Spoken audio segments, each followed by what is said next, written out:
안녕하세요. 라뮤나입니다. 새해가 밝았습니다. 구독자분 그리고 영상을 시청해 주시고 있는 모든 분들 지금까지 정말 감사드리고 새해 복 많이 받으셨으면 좋겠습니다. 그리고 앞으로도 라뮤나 구독과 좋아요 꼭 부탁드리겠으며 좋은 영상으로 보답하고자 노력하고 있으니 많은 관심 또한 부탁드리겠습니다. 오늘은 2025년을 맞이하여 다들 새해이니까 목표를 세우면서 새로운 마음가짐으로 한 해를 시작할 것이라고 생각을 하고 있습니다. 이에 2025년 부자가 되고 싶다면 무엇을 해야 하는지, 무엇을 반복하면 되는지 간단하게 한번 알아보는 시간을 가져보도록 하겠습니다. 2025년이라는 한 해는 어떻게 보면 정말 모든 사람들이 공감을 하듯이 많은 위기가 있을 법한 상황에 와 있는 시기일 것입니다. 왜? 지금 전 세계적으로 경제는 좋지 않은 상황 속에 있으며 미국만 경제가 좋다는 것은 누구나 다 알고 있는 사실일 것입니다. 이에 환율이나 금값이나 증시나 모든 돈의 쏠림이 되어 있다는 것도 알고 있는 사실이고 말이죠. 또한 여기에 겹쳐 엔캐리드 트레이드 이슈도 아직 진행 중에 있으며 물가 또한 고금리 시대에 도래를 하기도 하고 있습니다. 이렇게 되어버리니 중립금리는 더 높아져 금리가 높은 지금의 상황임에도 불구하고 금리를 낮출 수 없다는 것은 알고 있을 것이고, 그렇기 때문에 2025년은 어떤 해보다 이슈가 있을 것이고 무언가 톱니바퀴가 어긋나기 시작을 한다면 큰 위기가 올 수 있는 한 해라고도 볼 수 있을 것입니다. 하지만 이러한 위기 그냥 당하고 있어야 할까요? 이러한 위기가 꼭 나쁜 것이라고 생각을 할 필요는 없습니다.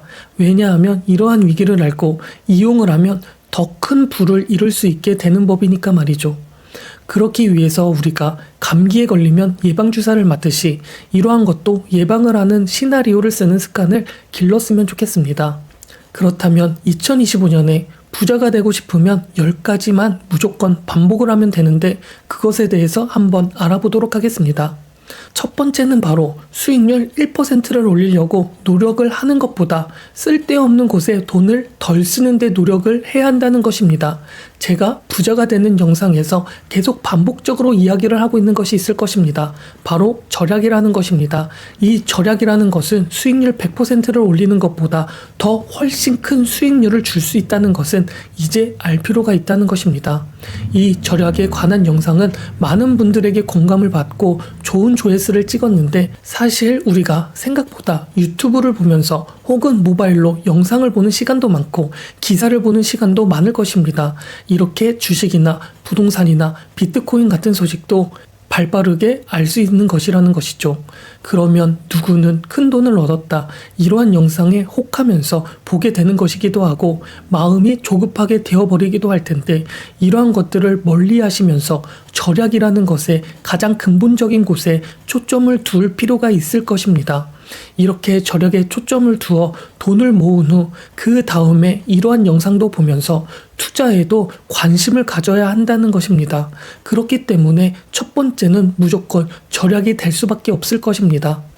절약을 하면 투자에 있어서 조금 안전하게 투자를 하여도 가지고 있는 돈이 많기 때문에 고위험 수익률에 손해를 볼 수 있는 위험성을 두기보다 수익률이 더 안전한 곳으로 더 많은 돈을 투자하면 좋으니까 말이죠.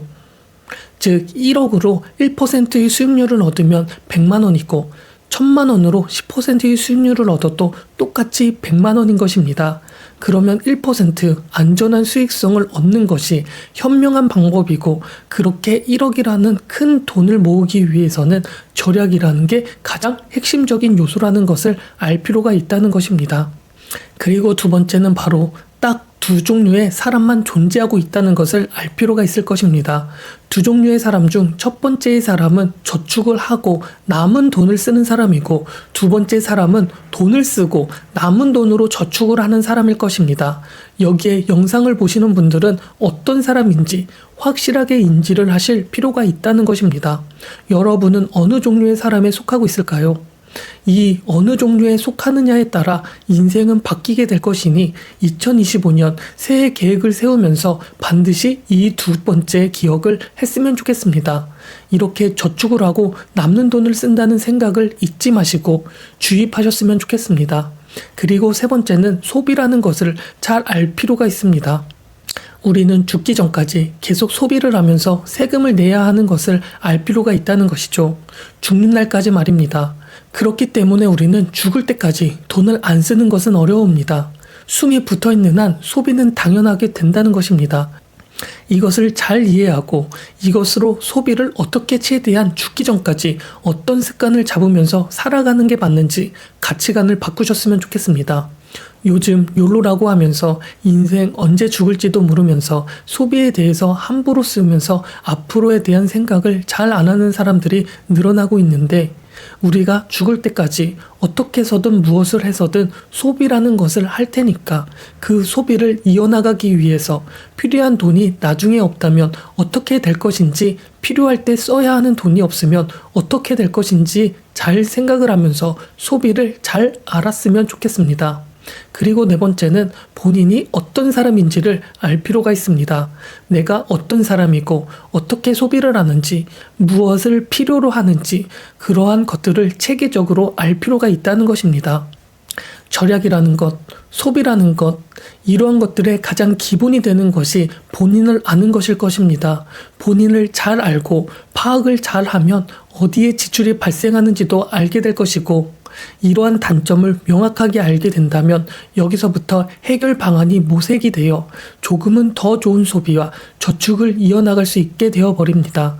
그렇기 때문에 본인을 잘 알고 본인이 어떻게 어디에 소비를 하는지, 어디에 소비를 하고 절약을 하는지 기록이 되어 있으면 그것을 찾고, 기록이 되어 있지 않으면 그러한 것을 무조건 기록을 하는 습관을 남기면서 본인이 누구인지 한번 찾아보시는 시간을 가졌으면 좋겠습니다. 하지만 이러한 것을 한다고 갑자기 드라마틱하게 변하지는 않겠지만, 그래도 2025년 새해를 맞이하여 신년 계획을 세우면서 마음가짐에 변화가 생긴다면 어쩌면 이게 습관이 되고, 이러한 습관은 인생을 만들면서 발걸음이 되어버릴 수 있을 것입니다. 그리고 다섯 번째는 누구나 하는 것들을 선택하지 말고 대범한 선택을 한번 해보셨으면 좋겠습니다. 대부분 90%의 평범한 사람들은 선택함에 있어서 안정된 길을 선택을 할 것입니다. 하지만 선택하지 않는 10%의 무언가의 길이 있을 수도 있는 것입니다. 지금까지 항상 안정감, 안정성을 선택을 하면서 인생을 살아왔다면 한 번쯤 2025년에 신년이라는 기회에 의미부여를 두면서 10%의 길을 한번 선택을 해보시는 방법도 좋은 선택이라고 생각을 합니다. 안정감은 어쩌면 좋은 선택의 길을 주기는 하겠지만, 이 안정감은 본인 자체를 나태하게 만들며 성장의 기회를 줄여줄 수도 있는 역할을 하고 있습니다. 그렇기 때문에 본인의 성장을 위해서, 본인의 개발을 위하여 때로는 안전하지 않는 위험한 길의 선택도 한 번쯤은 해보셨으면 인생에 있어서 좋은 경험이 되지 않을까 싶습니다. 두려움이 곧 기회라는 것을 알았으면 좋겠고 말이죠. 그리고 일곱 번째는 현실에 충실하라는 것입니다. 그 현실이라는 것이 지금만 위해서 사는 것이 아닌 미래를 준비하라는 것이 가장 현실에 충실하라는 것을 알 필요가 있습니다. 현실에 충실하기 위해서 지금의 나를 위하여 즐기라는 것을 말하고 싶은 것이 아니라, 미래를 생각하면서 준비하면서 현실을 낭비하지 말라는 말을 하고 싶습니다. 이렇게 현실에 충실을 하면 미래를 준비하는 습관이 쌓이게 되면 그 앞으로 미래는 계속 더 좋은 시너지의 연속이 될 것이고, 그것이 계속적으로 쌓이면 그 미래, 즉 현실을 더 좋은 현실에 충실하게 될 것임은 분명하니까 말이죠. 그렇기 위해서는 하루하루 차곡차곡 쌓으면서 미래를 생각을 해야 하는 것입니다. 그리고 여덟 번째는 기쁜 것을 최대한 멀리할 필요가 있다는 것입니다. 사람은 누구나 행복한 것을 찾으며 고통을 피하고 싶어하는 동물입니다. 그런데 아이러니하게도 이러한 기쁨은 나중에 고통을 더 불려오기 마련입니다. 그러니 고통이라는 것을 두려워하면서 기쁜 것을 찾으려고 노력을 하지 말고 고통도 받아들이면서 즐길 필요가 있다는 것입니다. 고통의 크기에 비례를 하는 것이 곧 기쁨이라는 생각의 전환이 필요하다는 것입니다. 우리는 지금 겪고 있는 이 어려움, 고통이라는 것을 맞이해야 그것이 즉 경험이 되고, 이것이 즉 나중에 더 큰 기쁨을 선사할 수 있게 되어버립니다. 그리고 마지막으로는 인생의 진리라고 할 수 있는 말이 있습니다. 이 말을 명심하셨으면 좋겠습니다. 다른 사람의 필요를 해결하면 그것이 바로 소득이 되는 것이고 나의 필요를 해결하려면 소비가 된다는 말입니다. 최근에 신년이 되면서 회식도 많이 늘어나고 선물도 많이 준비를 하고 있는 시기가 바로 지금의 시기일 것입니다. 그러면 선물을 받았으면 주기도 하고 주고받는 문화가 우리나라의 가장 대표적인 문화이기 때문에 이 선물이라는 게 그렇습니다. 받을 때도 물론 기쁘고 너무 좋기는 하겠지만 그렇기 때문에 선물을 주고 그 사람이 선물을 받고 좋아하는 모습을 볼 때 굉장히 기쁘기도 할 것입니다. 즉, 다른 사람의 필요를 해결해주면 소득이 되는 것이고 나의 필요를 해결을 하려면 소비를 해야 하는 것입니다. 무슨 말인지 아시나요? 대부분 부자가 된 사람들은 나의 필요를 해결하는 일보다 훨씬 많은 다른 사람들의 필요를 해결을 해준 사람일 것입니다. 영상을 보는 사람들은 이러한 것을 잘 이해하고 알았으면 다른 사람의 필요를 해결해주는 사람이 될 수 있도록 노력을 했으면 좋겠습니다. 이렇게 오늘은 2025년을 맞이하면서 2025년에 죽어라고 반복을 하면 부자가 될 수 있는 것을 한번 알아보았습니다. 어쩌면 누구에게 당연한 이야기일 수도 있고 별 볼 일 없는 이야기일 수도 있는 내용이었지만 세상을 살아가면서 가장 중요하고 당연한 이야기니까 명심하고 영상이 어떤 내용이었지 한번 다시 봐주셨으면 좋겠습니다.